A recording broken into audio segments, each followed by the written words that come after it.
சூடிக் கொடுத்த சுடற்கொடி திருப்பாவை தந்தருளிய ஆண்டாள் திருவடிகளை வணங்கி இன்றைய மார்கழி 23ஆம் நாளுடைய பாசுரம் மாரி மலை முழஞ்சில் மண்ணி கிடந்துறங்கும் என்ற அழகிய பாசுரம். இந்த பாசுரத்தின் வழியாக ஆண்டாள் நமக்கு நியாயமான கோரிக்கைகளாக இருந்தாலும் கூட, கண்ணன் உங்கள் முன் தோன்றினாலும் கூட எந்த கோரிக்கைகளையும் இறைவனிடம் வைக்கக்கூடாது என்ற ஒரு கருத்தை நமக்கு தெரிவிக்கின்றார். உண்மை பக்தி உடையவர்கள் இறைவன் கொடுப்பதை ஏற்றுக்கொள்வார்கள். தீதும் நன்றும் பிறர் தர வாரா. நம்முடைய வினைகளின் சக்தியை, தீய வினைகளின் சக்தியை இறைவன் குறைத்து நம்மை காப்பார். மாணிக்க வாசகர் சொல்லுவார், வேண்டத்தக்கது அறிவோய் நீ, வேண்ட முழுதும் தருவோய் நீ, வேண்டும் அயன்மார்க்கு அறியோய் நீ, வேண்டி நீயாது பணி செய்தார், வேண்டும் பரிசு ஒன்று உண்டெனில் அதுவும் உந்தன் விருப்பன்றோ என்று கூறுகிறார்.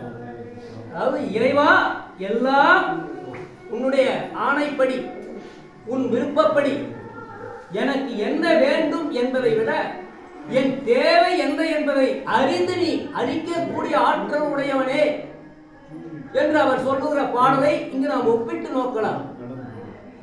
அதைத்தான் ஆண்டாள் இந்த பாசுரத்திலே அழகுபட, கடவுளே உன் முன் வந்து தோன்றினாலும் நீ எந்த கோரிக்கைகளையும் கடவுளிடம் வைக்காதே என்று இந்த பாடலின் வழியாக நமக்கு புலப்படுத்துகிறார். ஒரு ஆழ்வார்களிலே பெண் ஆழ்வார், ஒரு பெண் கவிஞர் எப்படி ஒரு காட்டில் உள்ள மலை குகையிலே சிங்கம் சிலித்தெழுகின்ற ஒரு அழகான ஒரு காட்சியை ஒரு ஓவியம் போல நமக்கு தீட்டியிருப்பார் இந்த பாடலிலே.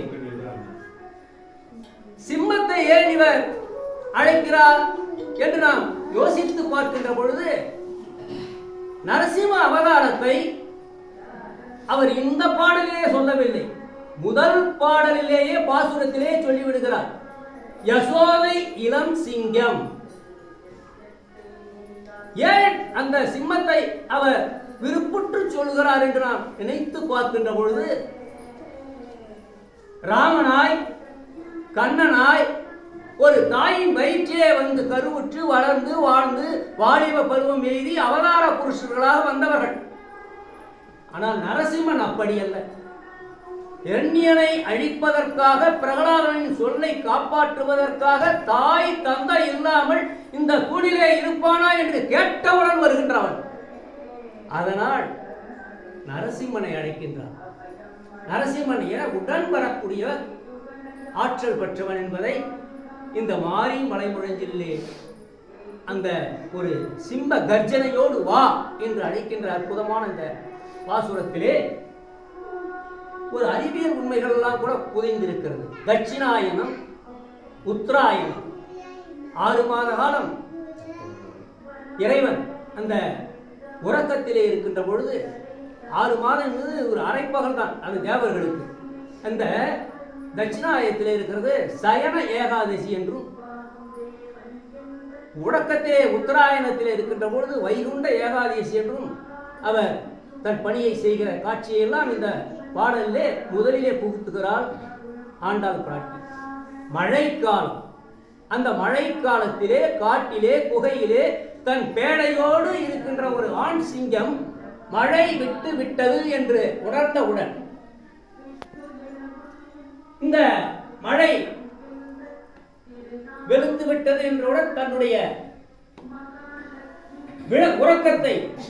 உறக்கத்திலிருந்து எழுந்து தன் முன்னங்கால்களையும் பின்னங்கால்களையும் நீட்டி உடம்பை வலித்து தீப்பொறி போன்ற 2 கண்களை தீப்பிழம்பாய் எரிகின்ற ஜோலையாய் விழித்து பார்க்கிறது. 4 புறமும் தன்னுடைய பிடரிமயிரை சிலிர்த்து வருகின்ற காட்சியை நமக்கு அப்படியே அதை நினைக்கின்ற பொழுது ஏதோ ஒரு மலை குகையிலே ஒரு சிங்கம் உறங்கிக் கொண்டிருந்த சிங்கம் அது பெருமை மிகு சிங்கமாக கர்ஜித்து இங்கே வருகின்ற அந்த காட்சியை நாம் மனக்கண் முன்னே கொண்டு வருவதை ஒரு அழகிய ஓவியமாக ஒரு பெண் கவிஞர் எப்படி இந்த கற்பனையாற்றலோடு இருக்கிறார் என்று சொல்லும் பொழுது நமக்கு ஒரு வியப்பிலும் வியப்பாகிறது என்று சொல்லி இந்த பாசுரத்தினுடைய விளக்கத்தை நாம் பருகுவோம்.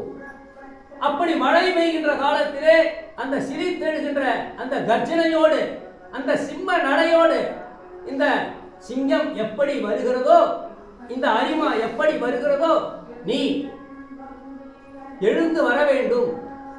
நீ பள்ளிக்கட்டு கீழே அங்க இருக்க வேண்டாம், அங்க இருந்து வர வேண்டாம்.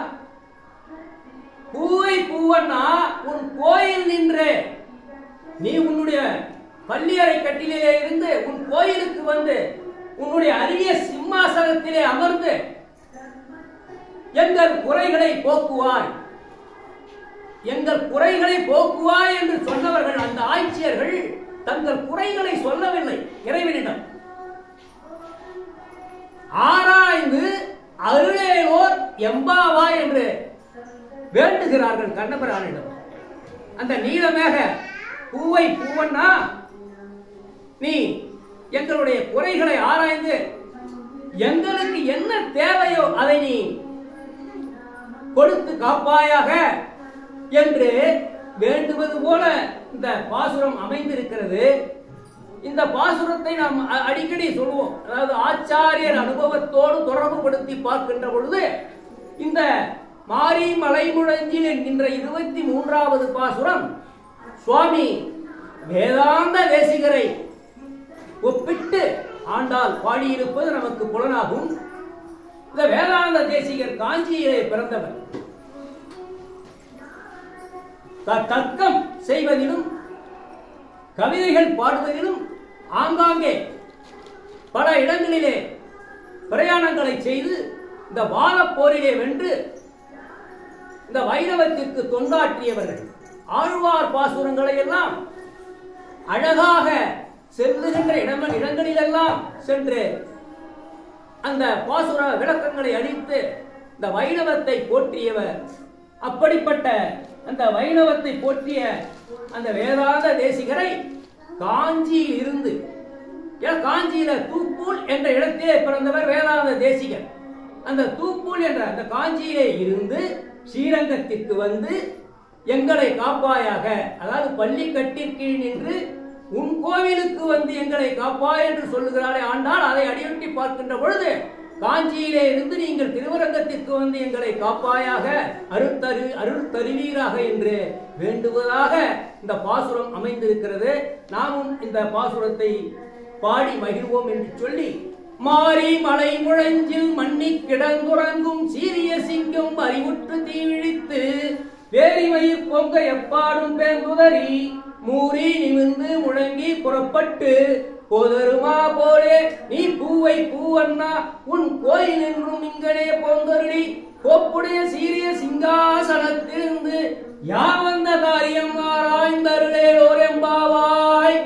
ஆண்டாள் திருவடிகளை மீண்டும் வணங்கி இன்றைய திருப்பாவை பாசுரத்திற்கு நாம் செல்ல இருக்கிறோம்.